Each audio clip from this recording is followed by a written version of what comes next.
Hello, dear student. Welcome you at Khatri Educational Institution.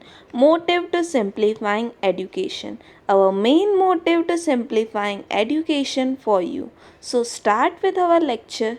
That today's lecture is related to financial management.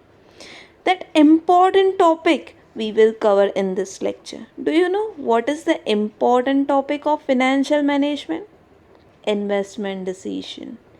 Investment decision एक ऐसा topic है जहाँ पे हम लोगों को डिसाइड करना होता है इन्वेस्टमेंट कहाँ करें। देख लेते हैं इन्वेस्टमेंट वर्ड की मीनिंग क्या है। The act of putting money efforts time etcetera into something to make a profit और गेट अ मॉनेटरी एडवांटेज। मतलब पैसे इन्वेस्ट करो, उसके साथ टाइम, खुद के एफर्ट्स दो, जैसे आपको बेनिफिट मिले, फिनेंशियल बेनिफिट। डिसीजन तो बहुत सारे लिए होंगे हम लोगों ने, बट उसकी मीनिंग क्या है देखो।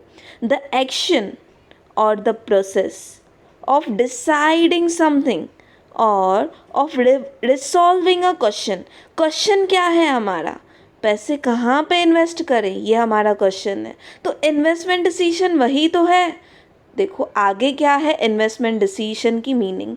Investment decision taken by the investor after completing fundamental analysis and technical analysis.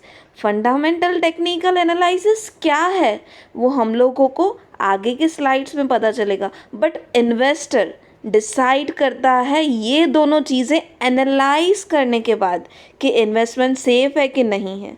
देखो फंडामेंटल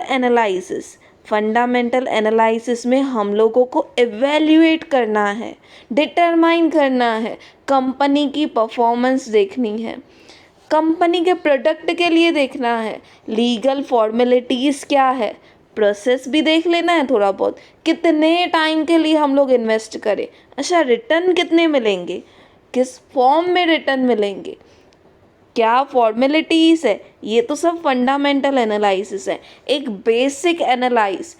बेसिक डिटरमाइन जो करता है इन्वेस्टर इन्वेस्टमेंट से पहले। अगर मैं किसी कंपनी में इन्वेस्ट करती हूँ, जो बेसिक चीज़ें चेक करूँगी ना, उसको बोला जाता है फंडामेंटल एनालिसिस। वो बहुत ज़रूरी है। क्यों? क्योंकि फ्रॉड लेड कंपनी बहुत है। फ्रॉड करने वाली कंपनीज क्या होगी, हमारे पैसे नुकसान हो जाएगा इन्वेस्टमेंट के बाद। इसीलिए हम लोगों को फंडामेंटल एनालाइज करना। सेकंड था हमारा, वो है टेक्निकल एनालाइज।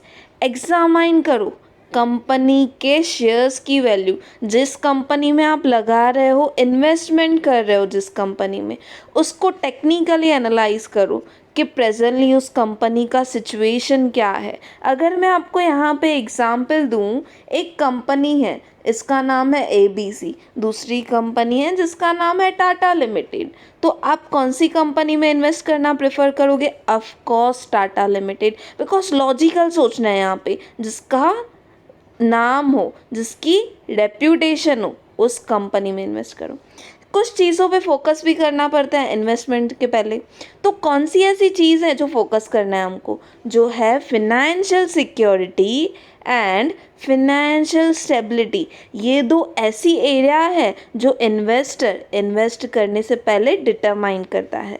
देखो फिनेंशियल सिक्योरिटी क्या है।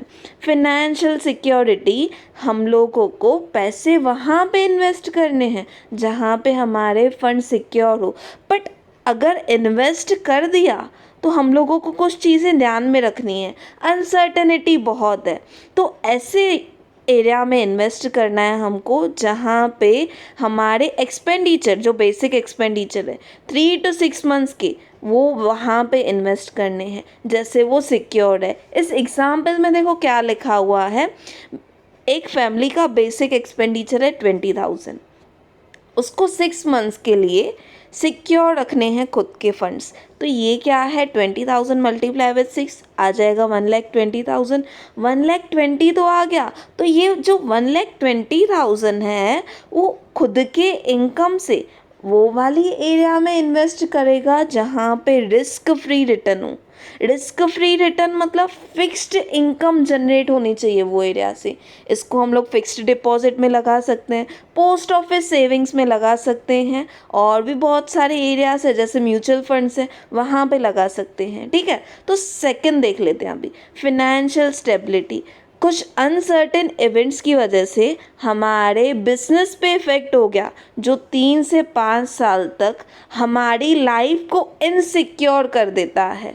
तो हमें क्या करना है, कुछ ऐसे फंड्स हम लोगों को वहाँ पे इन्वेस्ट करने चाहिए कि हमारी फिनेंशियल स्टेबिलिटी को कुछ इफ़ेक्ट ना हो, हमारा बिजनेस चले ना चले। बिजनेस के अनइवन दैट मीन्स कभी नहीं होने वाले एक्टिविटीज़ या कभी नहीं होने वाले इवेंट जो सडनली हो गए, उसकी इन्वेस्टमेंट हम लोगों को कहाँ पे रखनी है, लॉन्ग टर्म इन्वेस्टमेंट के लिए रखना है। देखो पैसे आ जाने के बाद ना बहुत सारे क्वेश्चन अराइज हो जाते हैं हमारे, तो क्वेश्चंस की जो बारिश है ना बहुत ज़्यादा होती है।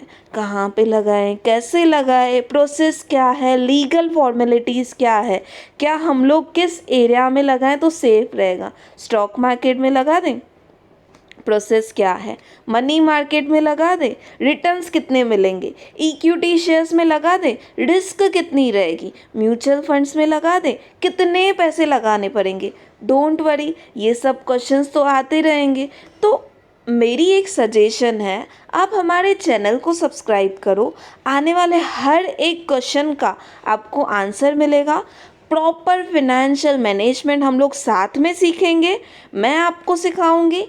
Don't forget to subscribe my channel, so stay tuning with us. Thank you so much.